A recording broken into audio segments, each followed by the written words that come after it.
ఒక చాలా మంచి వార్త ఇది. ఈ వార్తను ప్రతి ఒక్కరు షేర్ చేయాలి. ప్రతి ఒక్కరు పూర్తిగా చూడాలి. ఎందుకంటే మనకు కాంగ్రెస్‌లో టాప్ లీడర్స్ ఎవరంటే మనకు ఎవరైనా చెప్పేది మనకు రాహుల్ గాంధీ, సోనియా గాంధీ. వాళ్ళని మించినోళ్ళు లేరు. ఎందుకంటే అది కుటుంబ పార్టీ, గుత్తాధిపత్యం చేస్తున్న పార్టీ. దాని తర్వాత ఎవరంటే ఆ పార్టీకి సంబంధించిన నేషనల్ ప్రెసిడెంట్ మల్లికార్జున ఖర్గే. ఆ పార్టీ వాళ్ళు మల్లికార్జున ఖర్గే చెప్పిన దాన్ని కాంగ్రెస్ పార్టీ పాటించడం లేదా? అదేవిధంగా మల్లికార్జున ఖర్గే ట్రోలింగ్ గురవుతున్నాడు.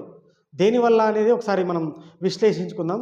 మల్లికార్జున ఖర్గే ఒక ఒక మీటింగ్‌లో స్పీచ్‌లో చెప్తూ ఏమంటాడంటే, కుంభమేళాకు పోతున్నారు. కుంభమేళాకు పోయి అందరూ మునిగితే ఏమన్నా మీరు పాపాలు పోతాయా? ఆ కుంభమేళాలో పోతే ఏమన్నా పేదరికం పోతదా? కుంభమేళా మునిగితే ఏమన్నా జాబులొస్తాయా? ఏమొస్తదని చెప్పేసి చాలా కాంట్రవర్షియల్ స్టేట్మెంట్స్ అయితే ఇవ్వడం జరిగింది. దాని తర్వాత చాలా ట్రోలింగ్ గురయ్యిండు. ఎందుకంటే హజ్ యాత్రకు పోతారు. వాళ్ళ గురించి ఏమైనా ట్రోల్ చేస్తాడా? వాళ్ళకి ఏమైనా పాపాలు అవుతాయని చర్చిలు జెరూసలేం పోతారు క్రిస్టియన్స్. వాళ్ళ గురించి ఏమైనా ట్రోల్ చేసినా చేయలేదు. ఎందుకంటే వీళ్ళిద్దరిని ఏమైనా విమర్శిస్తే వాళ్ళ అఫీస్మెంట్ పాలిటిక్స్ కింద వాళ్ళ ఓట్లు పోతాయన్నమాట. ఓట్లేయరు కాంగ్రెస్‌కి. కాబట్టి వాళ్ళని ఏమన్నారు? హిందువుల మీదనే ఇట్లాంటి చౌకబారు మాటలు. దీని తర్వాత ఈ మాటలు విన్న తర్వాత ప్రతి ఒక్క హిందువులు రెస్పాండ్ అయ్యారు. చాలా గొప్పగా రిప్లై ఇచ్చారు. ఇది అటుంటే అసలు ఈ మల్లికార్జున ఖర్గే చెప్పిన విషయాలు వాళ్ళ పార్టీ వాళ్ళే పాటిస్తలేరు. ఆయనను తక్కువ చేసి చూసినట్టే. ఎందుకంటే ఈ విషయంతోటి. ఎందుకంటే దాంట్లో మునిగితే పాపాలు పోతాయని కాంగ్రెస్ లీడర్ చెప్పినట్టు దాన్ని పాటించాలి కాంగ్రెస్ లీడర్స్. కానీ తుంగలో దొక్కింది దాన్ని. అసలు విమర్శల పాలవుతుండే ఎవరు? మల్లికార్జున ఖర్గే. ఎట్లా అంటే మనకు డీకే శివకుమార్ మనకు ఈ మల్లికార్జున ఖర్గే కూడా కర్ణాటక రాష్ట్రమే. ఆ కర్ణాటక రాష్ట్రానికి సంబంధించిన ఉప ముఖ్యమంత్రి డీకే శివకుమార్ కుంభమేళకు వచ్చిండు. ఈ కాంట్రవర్షియల్ స్టేట్మెంట్ మల్లికార్జున ఖర్గే చేసిన తర్వాత కుంభమేళకు వచ్చి నీళ్ళలో మునిగిండు. తర్వాత అంటే ఒక స్టేట్మెంట్ కూడా ఇచ్చిండు.